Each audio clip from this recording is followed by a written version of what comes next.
नमस्कार, आप देख रहे हैं हल्ला बोल। आपके साथ मैं हूं अंजना ओम कश्यप। कर्नाटक का चुनाव काफी दिलचस्प हो चला है। सारी पार्टियां फ्री वाले वादे कर रही हैं, तो गालियों पर भी सियासत हो रही है।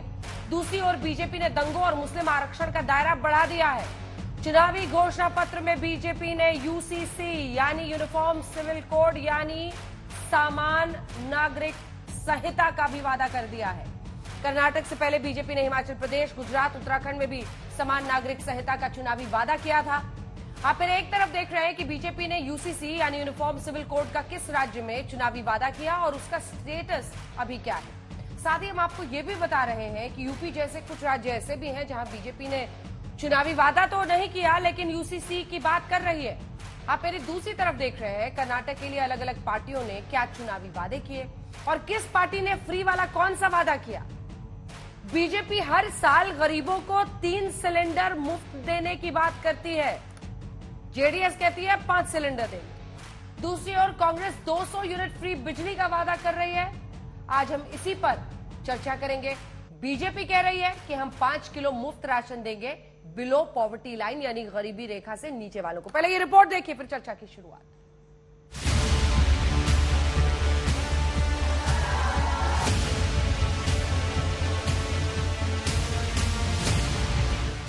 सांप नालायक विषकन्या वाला जुबानी जहर अभी चुनावी प्रचार में घुल ही रहा था कि कर्नाटक में बीजेपी ने अपने मैनिफेस्टो में बड़ा दांव चल दिया।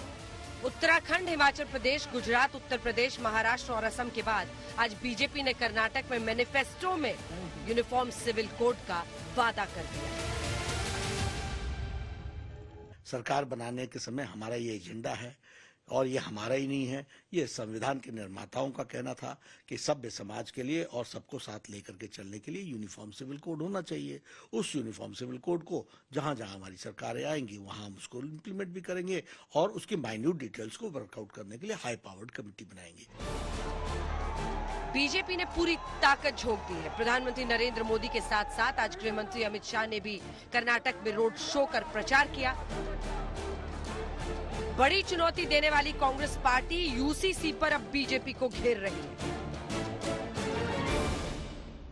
हम कमेटी रचाएंगे और कहा ईच स्टेट में कैसे इसको इम्प्लीमेंट करना वो देखेंगे। कमेटी तो रचाने दो, कमेटी तो हो रहा है और कमेटी उसका रिकमेंडेशन भी करेंगे क्या कैसे करना है और क्या करना है, रिकमेंडेशन देंगे कैसे करना है, ये भी रिकमेंडेशन देंगे। Whenever there is a election in any state, Modi ji comes with a suitcase in a election state.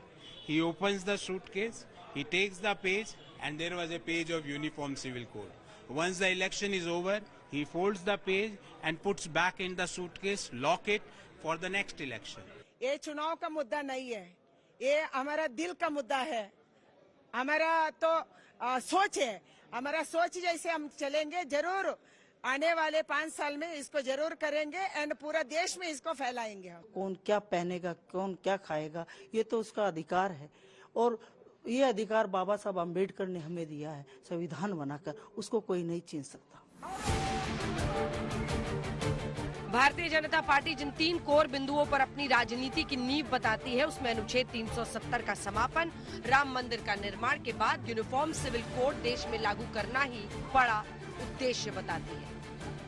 लेकिन अब साफ है कि देश भर में एक साथ यूसीसी लाने के बजाय वो एक एक कर राज्यों में यूसीसी की एंट्री करा रही है। इसके साथ ही आज जब बीजेपी अध्यक्ष जेपी नड्डा ने कर्नाटक के लिए बीजेपी का मैनिफेस्टो जारी किया तो इसमें शामिल है गरीबी रेखा के नीचे वालों को 3 सिलेंडर मुफ्त, आधा लीटर नंदिनी का दूध भी मुफ्त दिया जाएगा और श्री अन्न योजना के तहत 5 किलो मुफ्त अनाज भी। बेंगलुरु का स्टेट कैपिटल रीजन के तौर पर विकास भी होगा। फ्रीबी वाली राजनीति पर अब घमासान छिड़ गया है। ये बीपीएल परिवार के बच्चों को दे रहे हैं जिनकी माताएं चाहती हैं कि उनके बच्चे हिष्ट पुष्ट हों, अच्छे हों, तंदुरुस्त हों, लेकिन वह अफोर्ड नहीं कर पाती हैं। उनको हम सशक्तिकरण कर रहे हैं, उनको हम एम्पावर कर रहे हैं। If we do, they look at it in a different way. I think BJP in its manifesto and its promise in its administration has completely failed.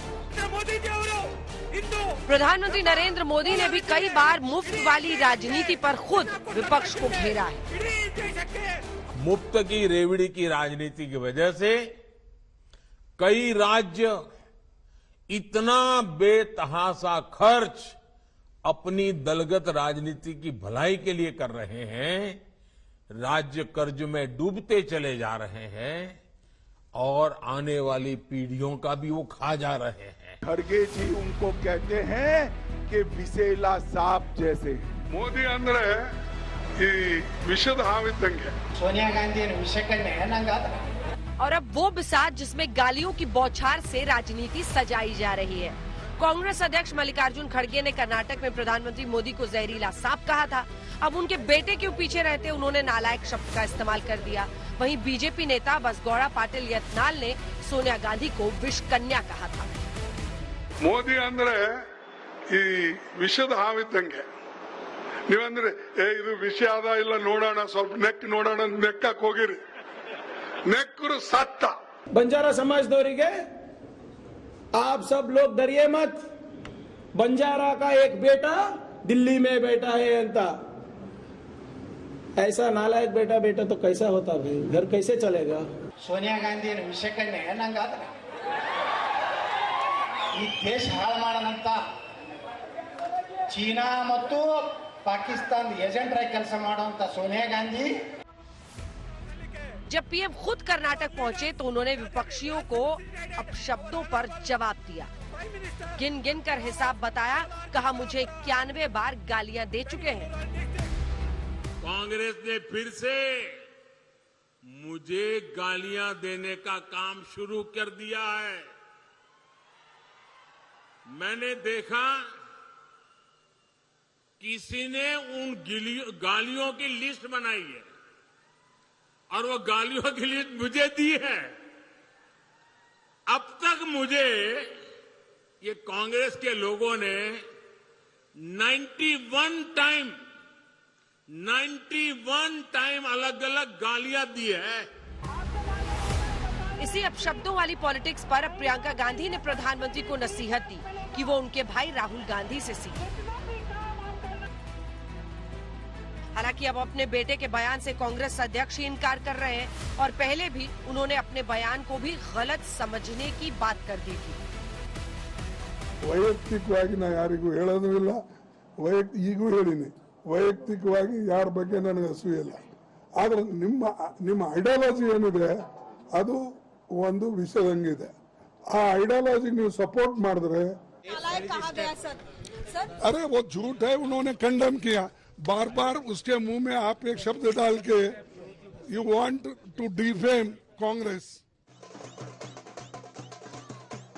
Karnataka में अब वोटिंग में 9 दिन बचे हैं और दिग्गजों का घमासान चरम पर है। मैंने पहला ऐसा प्रधानमंत्री देखा है बहनों और भाइयों, पहला देखा है जो आपके सामने आकर रोता है कि मुझे गाली लग रही है, मुझे गाली दे रहे हैं। आपके दुख सुनने के बजाय अपना दुखड़ा आपको सुनाते हैं। भैया बहनों, प्रधानमंत्री का अपमान राष्ट्र का अपमान होता है।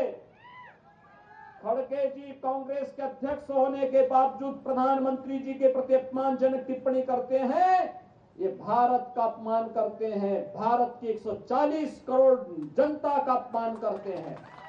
और इसलिए भारत का अपमान करने वाले किसी व्यक्ति को हमें स्वीकार नहीं करना चाहिए।